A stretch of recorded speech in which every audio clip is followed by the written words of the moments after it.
Ner malakal yam ka na diale kontin barwani lingwa seme enda mandu ni shankod nyamule nong ruasni wala shanka badek ka paibangan ron kina dangro udi jan dangro udi dich tukon ka jomi bana ling breaking news and chitu ore wish ka malakal jen gormono banyo ka yekel kana mila rode re wisha ka maiwut na gor jen ode quantity de kon kalinkel kan kono ni am gwas me jira me jidit ka no online tv channel gor jen ojin did subscribe ka the notification bell de jatwain ko mi te ga ler mi shibre gwas me da shamala shibikeji was dan en pailare o gor kon be content kon lat cordian en bana kaling dara bana right ka kwida gwas me bana right ka kwi apnal kenyam of course my wote ka apnal but kon right ka malakal point the state point majan bokore kwida ma da root ka right ka kong chora le bana right ka kwida kare ga dan shoda latin dio je don me ken jo me ken jeling den gor je no broad palping ke liengde no mukuji menan shoda lare which ni mi ka malakal ni walle ka kor gwada dan wukurun wang den gor je no broad palping ke liengde ko ngai kon no malakal te ko to korte tin me det wokten ka kwi ma kwai tut gug ma kwai ki no spiritual leader da ngai kon diala no je no were which ka malakal ka do badane shide man chelar ke jamano right in mat but chana men lani jen breaking news me chiro da la de re which ka malakal rega me to ka kwi ma kwach cher mangai kon ma kwach bere which okay achana ngaje no che bere which but bere which ko de bere which ko barek ma char baje be release so chan mi jodo kula la chana kula leng na me tuoga en wala ka changa badda ka pa bangwan ron kin dangro wi de jan dangro wi de gwan mi chet chala do chet ke police ni ti shanang re which ka malakal kan police to toni dio jan o ka police jane ke joran chala de gwasme kan police to toni wa chaga nong na pan ka malakal dio je nang kare ko changa badda ka pa bangwan mi chaga nang re wujo chala do kan ba kan nang doro shal ke pg kantimente ma kwaitin gwada dan ke jen go bi korbo toktin no kan bolin to nunga ka bargazal kan juba no kan police ngi gono yari alage ni tong cha ajim chari alage alat gwaskel ajo no em dun biya jen no biya wudu shal ke me makwach no biya jo tak che bere wi ka malakal ki gwada na betin che pg kanti che je bel no ani shi polini yu jalga jen e madan jelga ka jen no bargazal ko ke woni jandien rudien ko la ka jang dong tanin dong de ka ter kon tere wi ka malakal ken chaga non ka bargazal karware non ka rewi boku jupa ka jo ana chalat ken police mi chaga nongo chiga chocho bre wich no ja jogo no yen bay nan ka nasser kana wulang ke pg ko ngai kon nasser directin no ja la do ba nan ka pg ba en nasser ngai kon te kurtetin so ken chago ba ka divided ken ene kon tila police ni ya goro ken ba ka dak no ba ka nang ka nasir ka jodana cha latke a chitani gani nok boko shaga nong sometime dong cha jugo no just dun lawo biya to ka malakal no but quick no ba goro ba red pin so cha tanen jugo no biya ka pg tanen ba jugo cha jugo no biya ka dor shal ka me nasir ka bi ko ngai kon nasir ko te tin ba nang bur bi ka ko kon len kon ke lo nang ka front line so gwada mo sharin chuling ne ka kor gwasanda na shiwe ke chikarner chuling no donga ne tibuwa but dio je on the process chikana logo no buka wa chikana logo ba nanga nasar chikana logo no ba nanga ko langa chikana logo no ba nanga piji no chu ral ka rodien ral na chikru al kaje dai which kamalakal wa chu ko buka rodien dwan match are gwada dan chike toktin waken de nang de ko ka makuach de ko gwada makuach tu te tin ka piji jen do badan la mjn ko ngai kan no threat te ko ngo te ki piji jen gwada na kurtin men gorga je kire no be Nuer ba ko maktin no and when money chikana you look no ko chai kep ko bomba ne tin ko la de ne kabdin ka bob mo je lokana mon chu yeden gwasa mo ka shwaram kel chayu nak ne redien no ka jibon dangraw ti cha bar re ko ran chitok chala do ken jibon shaga nang re dul wala dit ka malakal okay kan polin chikan logo no nang ka nasir nang ka ulang ke nang ka pg chikan lok no ala de ni antam shika wutin ko ba ne tin lokawa ba ko kep ajen to ko tamre ka malakal Malin kon nyana gwasme. Na kap ko ka malakal tam. Kap ko polin ka malakal. La polin den kon tin nang ko kur. Lo shawuna ko bna bu kur bi kana ter ka bom. Ana. Ajan la kona lingano ala which mi jiga shika tel millet kana. Ala goni jeno bna bi keliu. Na la regime la yana gujeno regime gwa until kirek chabana to duelun ke changa jeno chirek mo chaban. So tam choko kap ko ne konti la police ni re wike malakal ni ka kaban chale keche. Kap ka keche. Lo na ka gwa kur no ka na ka gwa dan tuma kwai tuteten. Ngai kone no dwal ken ko de ko wen winemi. Makuach to demand the men chalar de no ba goro ba police ba nan ka bom yala de wona ne. Hen go ne jeno reng machara lo nkaje. Balu jok telem din mo gora lo nkaje abe alen mal gor gana mal. Ngum lok kira wo bi mal beben. Okay? Ngum lok kene jamo eno bi mal beben. So shi anen tam kene de kola police ni dwal ken ko wokor. Chayo ngach agent ko kor nen yana mentam tele police mo gor ko ngai ken no panken changa sala da chaje jek. Tel yuri jeken ka. Ka jono joko en wo yen wiya nyenya ka mo kwatut. Wiya gwada na mo kwatuten biya nyinka je. Imagine that. Jino tele kwen mi je gad ku je jino baji pressure no jin wer kor wo nyenya ka nuare amo cha lo ko police ne. The police laro no. Yana shi ne buwa. Tel mene lel gwada na to korten. No. So again down and lero the tema ray which kamala kalm right corner. Ano chicken de ni shikana look kana shi ne wo shi ne wuliu. Then cha de ne SSPDF cha yo kwan ray which gor kana ramme momme la police gor kana bikana kap. Wana ngwa kur gwa dan ma kwaitin. Again dan lat ke kum kir mi yadi de mishir me lingen me. Kap kana ka bom nangire kur ka bom go jin gejen o buli wan ko lo mi nda chicken deer ka lia anda ande liu ka ne to e kum tiri kum na mo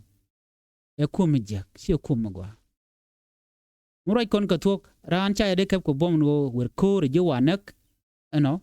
jino kule lo mitre wich tamu kwante go ku ko le jugo no ya koru na wu ka liu how come makuach man chala de very simple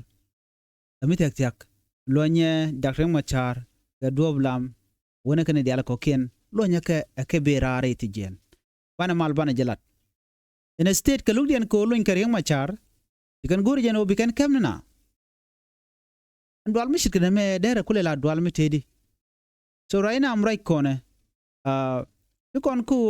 bro de lar ko nintin be mi chokuna ko kap kanetin kon tila police ni nganya jen wo bu korba tuok ti police kan banok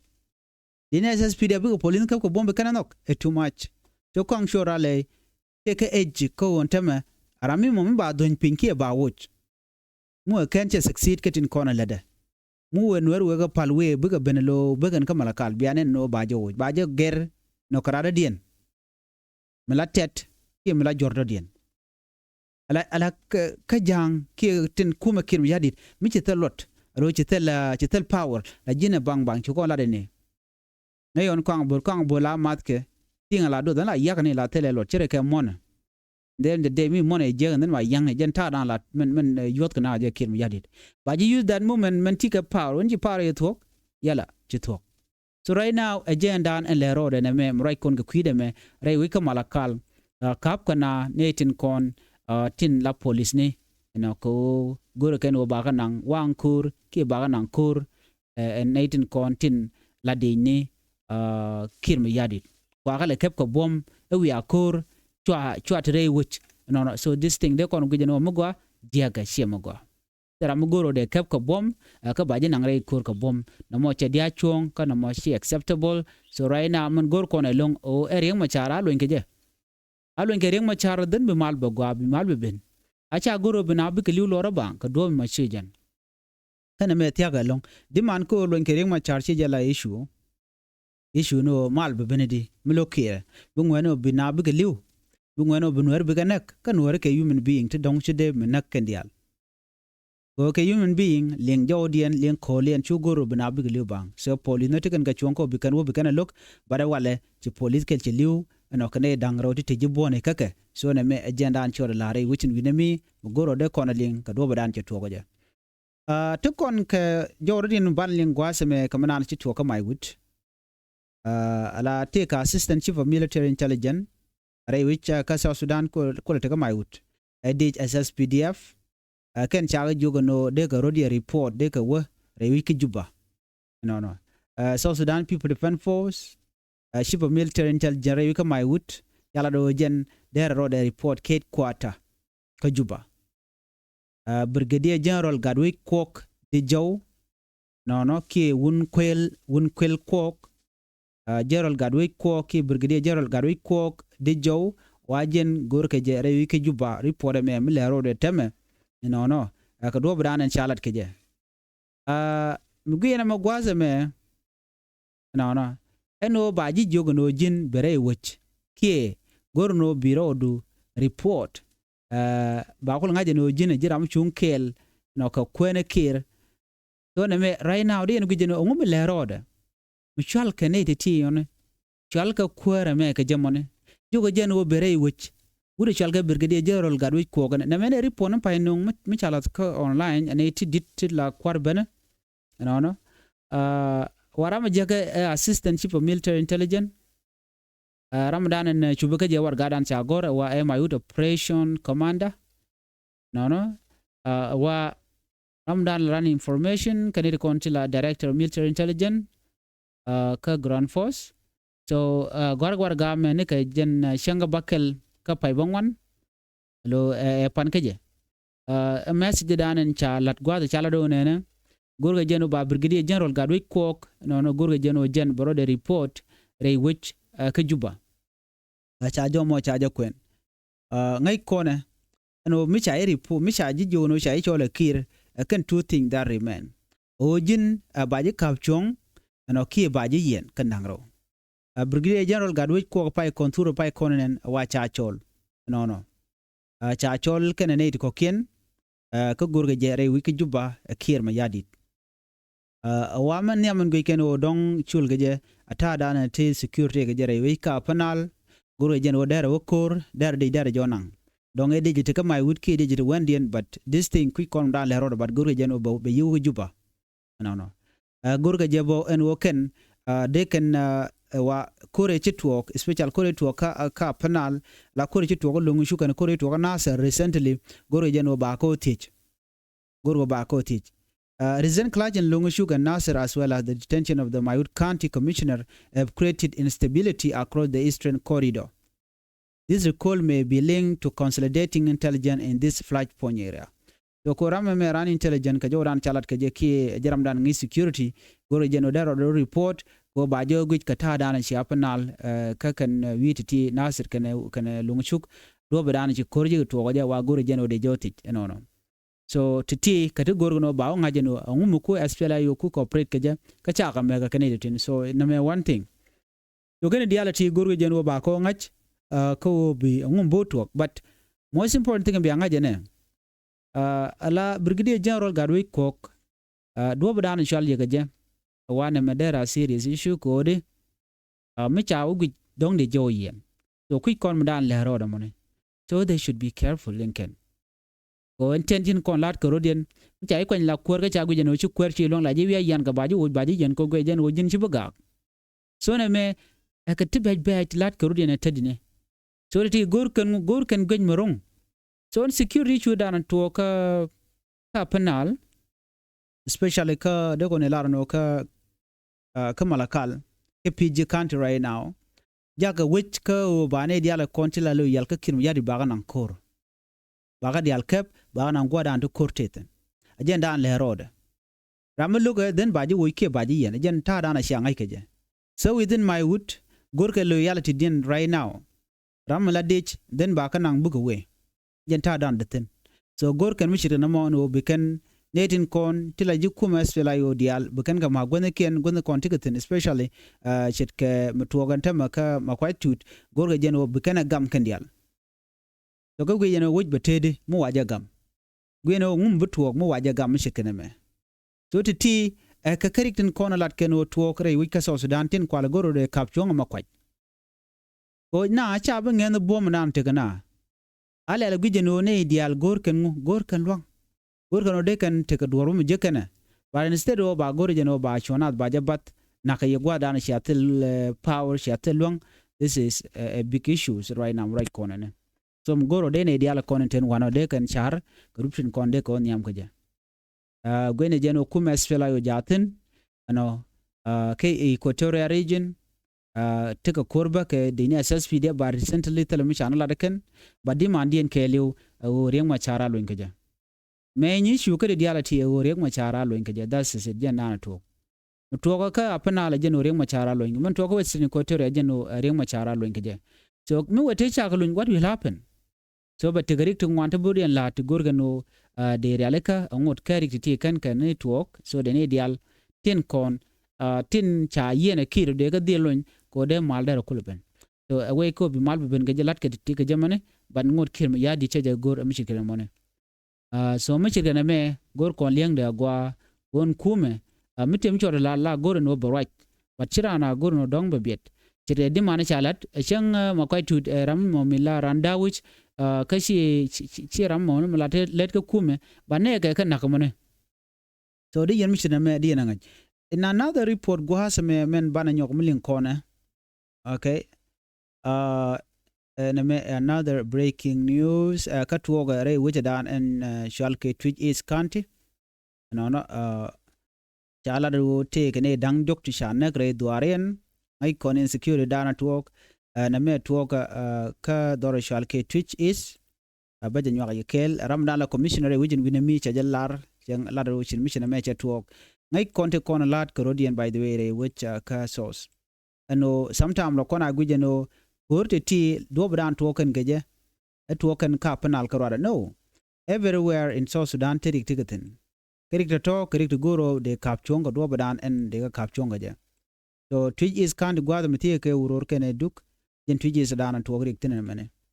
jo chalat gwas me chalat chane dang jok no shakanak kene dang welkel no ti chibat ti cha gwadan chi ko tin cha kangech chi commissioner chelat commissioner of Twitch East County in Jonglei State say 3 people were killed chane ngwan cha mu ka bot ka chane welkel cha kanang ne me gwadan to ko tin gwa dan la nawya deptin karech unu chale judge arab judge chala do rega mo tuoga gwadan chal ke lang a fishing ground gwamna na wad maitin karech jen gwadan wuri we toktin ka kamdien ka Twitch East County kene du county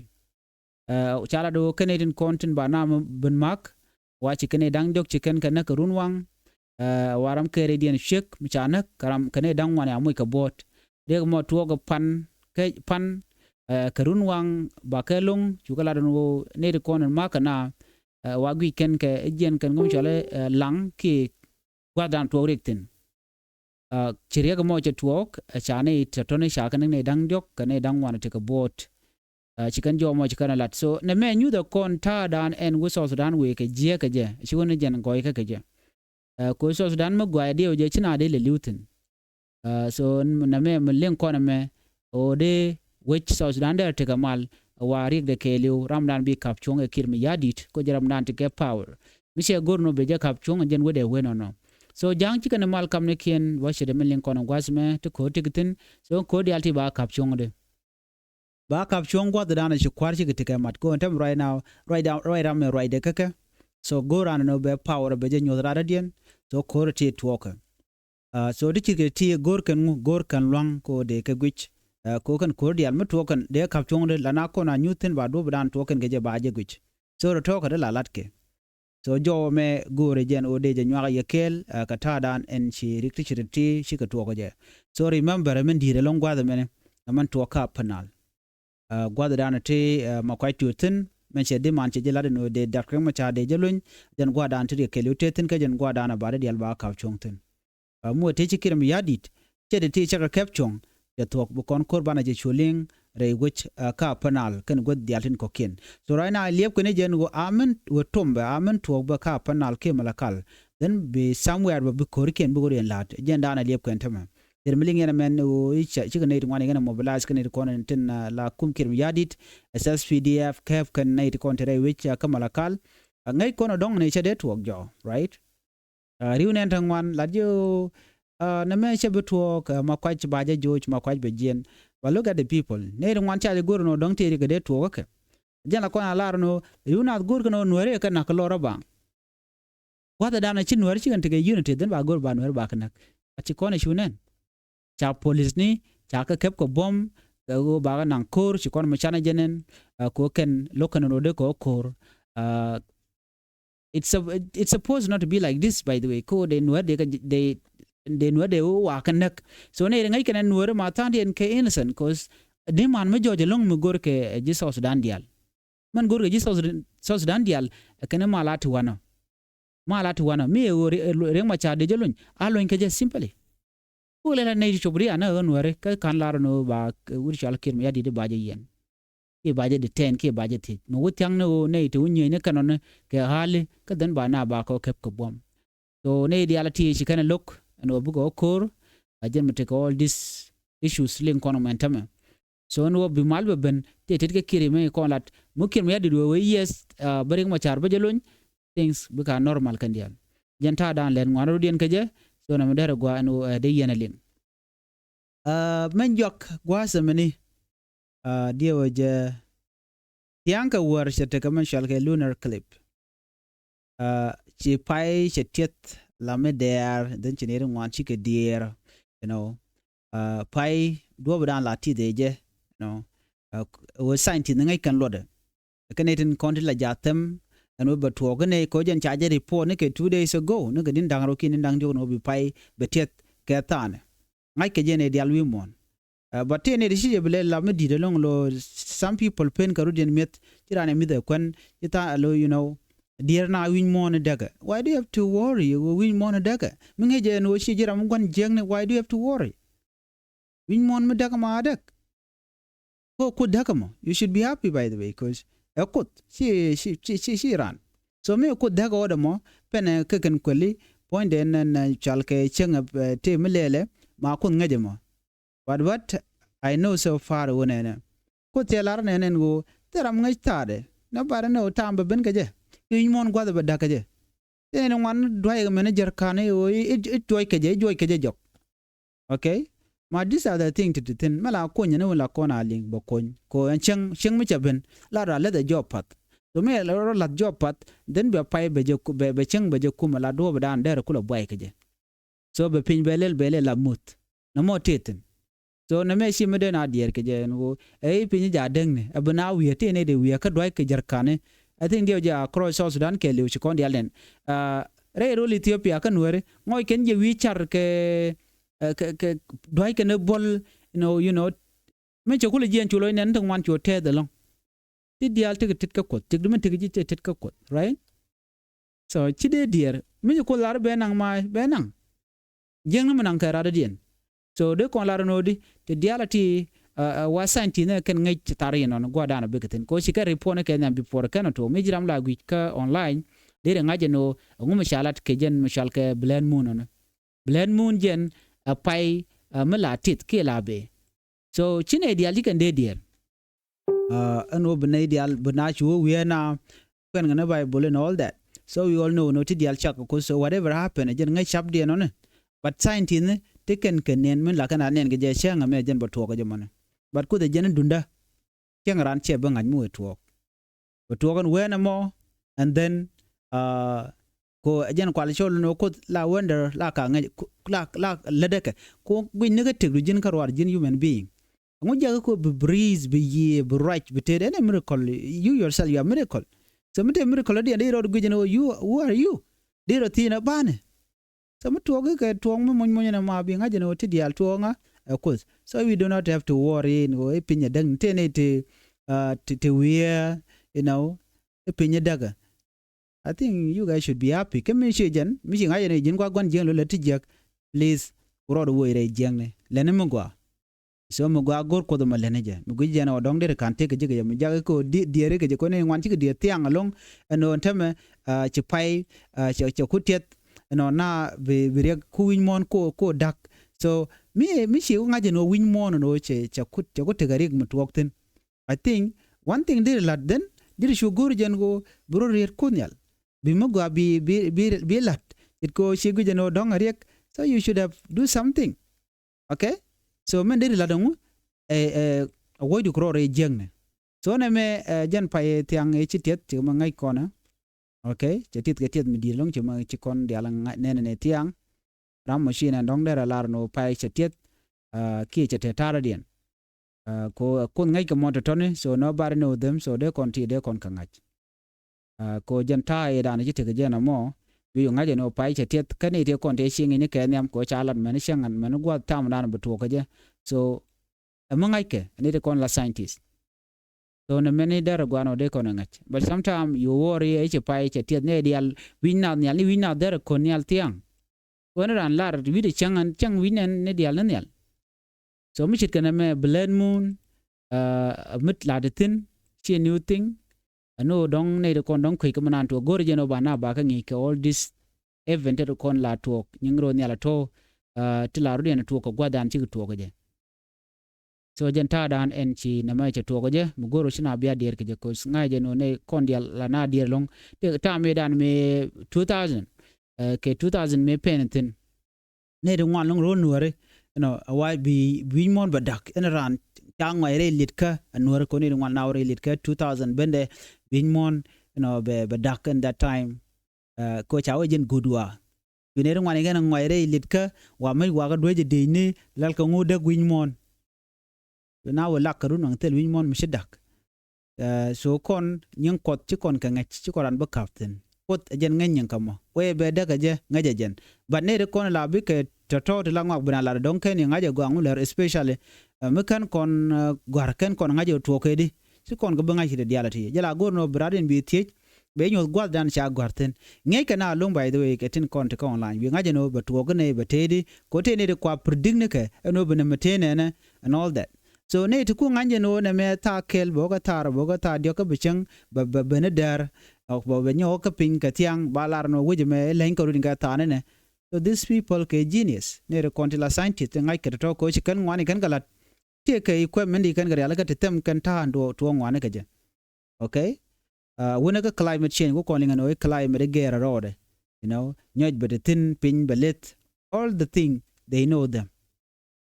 So ko ngai kan ka akan ne konen bukon ngan bukon ngalen ka je, but mingi je jiram le tije kala tok you should change gerodo. So when you konel benden be je go jiram go,